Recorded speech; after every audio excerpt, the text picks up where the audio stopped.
Bir müsəlmanın xoşbaxtlığı varmı? Varsa o nə ilə bağlıdır?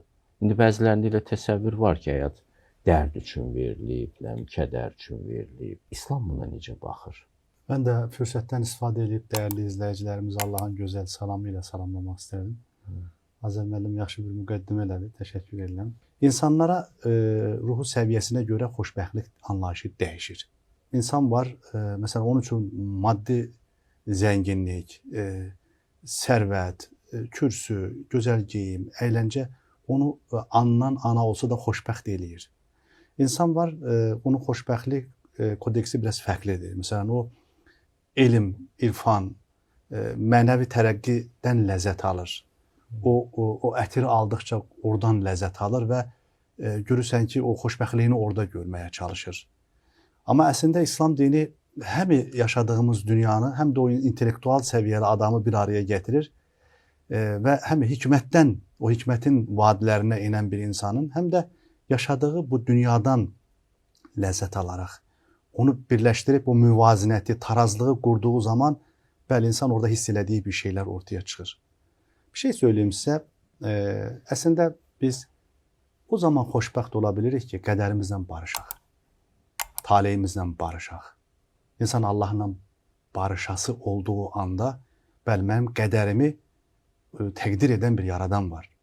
Bu yer kürəsi kainatda asılmış bir beşiğin üzərindəyik. Yəni, hər halım onun təqdir etdiyi qaydalara, qanunlara aiddir.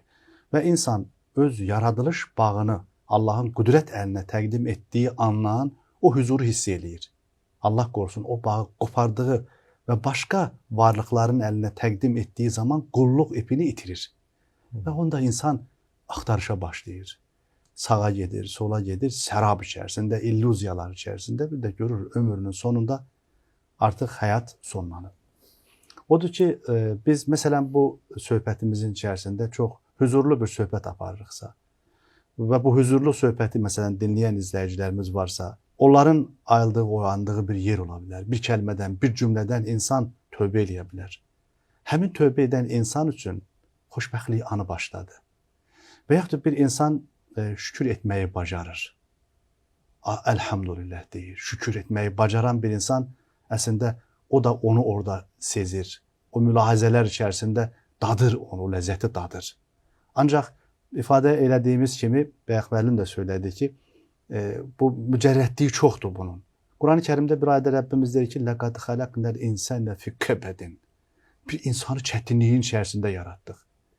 Bu dünya möhnətlər yurdudur, çətinliklər yurdudur. İnsan müsibətlərlə qarışır, bəlalarla qarışır, hadisələrlə üzləşir və böyük bir ümid işığı insan içində yandırmalıdır ki, bəli, mənim əlimdən tuta biləcək bir qüdrət əli var. Mən sarsılmamalıyam. Və insanın içindəki o ümid işığı nə qədər qüvvətli, dağlar qədər böyük olduğu zaman məsafələri aşıb keçə bilir. Odur ki, əsl səadət yurdu cənnət yurdudur. Bir dinin təyin etdiyi. Çünki bu dünya bir yönü ilə imtihan meydanıdır. Amma burada da deyir, daddıracam onlara, salihlərə. Əlbəttə ki. Yəni, xoşbəxtliyi burada da yaxalamaq olar. Yəni, xoşbəxtlik ruhunu insan bayaq ifadə elədiyimiz kimi qulluqda yaşaya bilir. Və yaxud da bir insan göz yaşında onu yaşaya bilər, bir sevincində, Allaha dönüş anında, o həqiqətlə qarşı-qarşıya gəldiyi an o insanın. Ola bilsin bu 60 olsun, 70 olsun və 40 olsun. İnsanın o anda bir devrimi başlayır, daxili dünyasında bir təlatüm başlayır. Aman Allahım deyir, mən indiyənə qədər qafil yaşadım, cahil yaşadım, nadan yaşadım. Necə mən görməmişəm bu qədər varlığın aynalarına baxmışam da kör-körənə yaşamışam. Və o anda insanın səadətinin hissi başlayır. İnsan duyur o könlünün yamaçlarında, qəlbinin o taxtına yazılır, o könül lövhəsinə yazılan həqiqətlərlə insan baş-başa qaldığı zaman duyur onu, hiss eləyir. Bax, bu da insana əslində əbədi həyatın varlığını insan qəbul etdiyi zaman xoşbəxtlik açarı, o sirli açar ona verilmiş olur.